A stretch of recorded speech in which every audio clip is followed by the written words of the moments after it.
Mungkin BNI akan bekerja sama dengan pemerintah dan lembaga terkait ya untuk mempercepat penyaluran dari DTH ini, Pak. Ya, BNI salah satu bank himbara yang saat ini mendapatkan mandat dari pemerintah melalui BNPB untuk melakukan penyaluran dana tunggu hunian di wilayah Sumatera Utara dan Sumatera Barat dan kalau Aceh kan biasa BSI ya.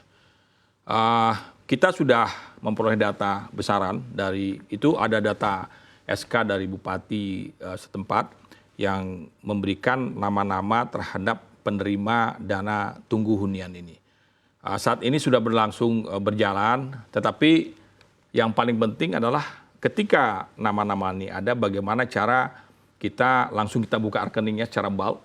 Setelah itu bagaimana cara, yang paling penting adalah aspek dari know your customer-nya. Bagaimana kita membuktikan, memastikan, melakukan verifikasi dan validasi terhadap orang yang datang ini adalah benar-benar yang penerima bantuan. Kita biasanya kumpulkan di tempat, di satu tempat, bupati dan segala macam. Di situ kita melakukan verifikasi. Cuman yang menjadi kendala kadang-kadang mereka ini sudah tidak ada rumahnya dan di pengungsian, dan kita pengungsian di mana itu juga menjadi kendala. Kadang-kadang KTP dan segala macamnya juga sudah tidak ketemu karena hanyut karena banjir. Nah, kita bersama dengan aparat-aparat Polri dan perangkat pemerintahan di sana, baik pemerintahan dari kabupaten, kecamatan dan desa, kita aktif melakukan verifikasi. Artinya dana tunggu hunian ini kita harus bisa salurkan, tetapi tidak juga melupakan aspek dari know your customer. Tetapi kalau sudah punya KTP, bukti diri dan segala macam, itu lebih gampang. Oh, ini Mbak Eva, ini KTP-nya Mbak Eva, nomor sekian, nicknya segala macam, untuk capil kita segera kasih. Tapi yang ini Mbak Eva tapi nggak punya KTP dan segala macam, itu yang harus kita lebih dalam untuk melakukan verifikasi dan validasi dengan bekerja sama dengan aparat setempat. Jadi sekarang ini sudah kita lakukan kemarin kebetulan BNI itu dapat 2 kabupaten di Kabupaten Langkat dan Agam ya di Sumatera Barat. Kita juga sudah melakukan menyalurkan sekitar 1.000 sekian 1.300 sekian kepala keluarga yang kita kasih, sudah kita lakukan, dan rekeningnya sudah kita buka, dan ini secara bertahap kita telah memberikan bantuan kepada mereka untuk dana tunggu hunian ini.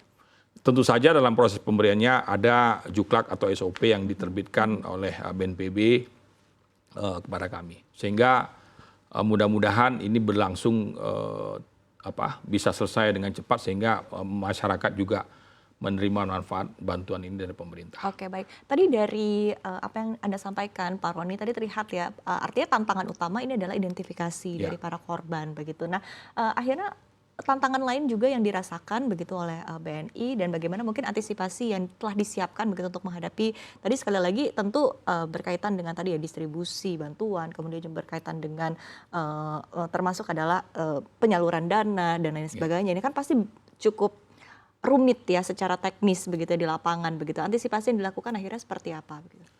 Ya Mbak, kalau tadi verifikasi dan validasi tadi sudah kami sampaikan, emang tantangannya satu, dia tidak mendiami rumahnya lagi, mungkin rumahnya juga nggak tahu di mana karena sudah hanyut. Sekarang mereka di pengungsian, mungkin data diri identitinya nggak dimiliki. Itulah gunanya kita bekerja sama dengan aparat pemerintahan setempat atau dengan Polri atau dengan BNPB atau di BPBD.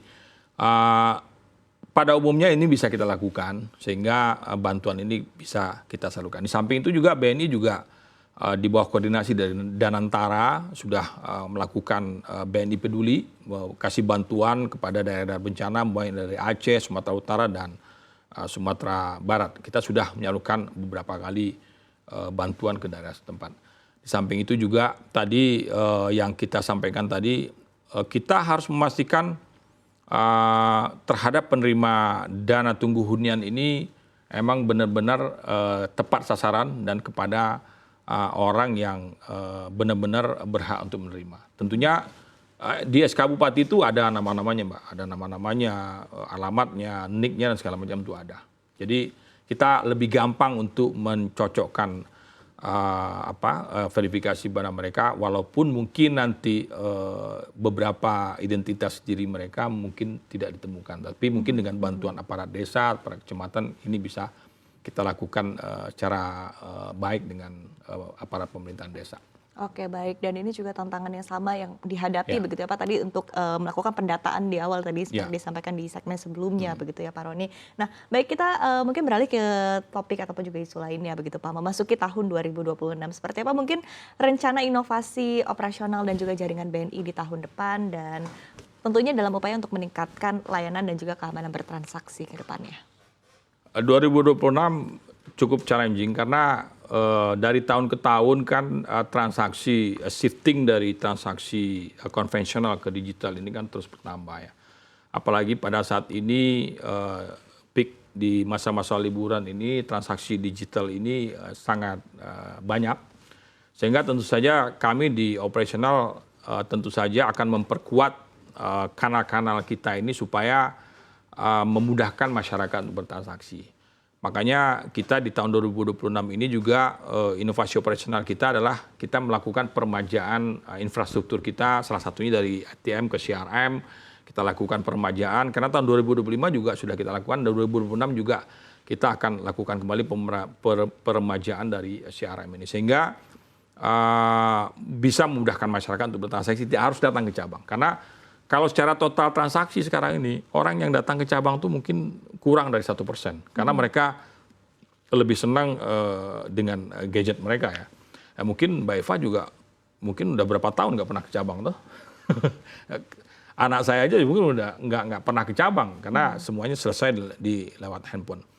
Nah, di samping itu juga kita juga harus melakukan dengan digital ini, kita juga punya dashboard monitoring untuk kondisi-kondisi seperti ini. Sehingga kita juga tahun 2026 di operasional ini lebih banyak mungkin menginventarisir terhadap beberapa aktivitas yang sekarang masih kita lakukan secara manual, kita harus bikin secara otomasi. Sehingga ini akan jauh akan membuat efisien, baik dari sisi cost, waktu, dan segala macam. Tapi di samping itu juga tentu saja cyber security kita juga harus lebih kuat dan lebih handal. Sehingga orang bagaimana kita meyakinkan customer kita bahwa ketika mereka memakai aplikasi ini dan segala macam transaksi, itu benar-benar mereka yakin dan itu benar-benar aman bagi transaksi mereka. Mungkin itu satu lagi juga sejalan dengan program Danantara, bahwa sekarang ini ada program CX100 namanya. Jadi Customer Experience 100, di mana kita juga harus bisa membuat nasabah itu mempunyai experience yang bagus untuk bertransaksi di bank. Jadi kalau customer experience-nya dapat, tentu saja ada customer satisfaction. Ketika satisfaction ini terjadi, pasti akan berdampak kepada business growth ya. Sehingga kita dengan semangat ini dan antara melalui culture transformation-nya, tentu saja berfokus pada customer experience dan berpegang pada 3 pilar utama sebenarnya. Yang pertama effectiveness, yang kedua ease, yang ketiga adalah emotion. Sehingga melalui CX Center kami punya CX Center berfokus bagaimana menciptakan customer experience bagi nasabah BNI sehingga dapat memberikan service yang baik. Tentu saja ujung-ujungnya kepada business growth ya.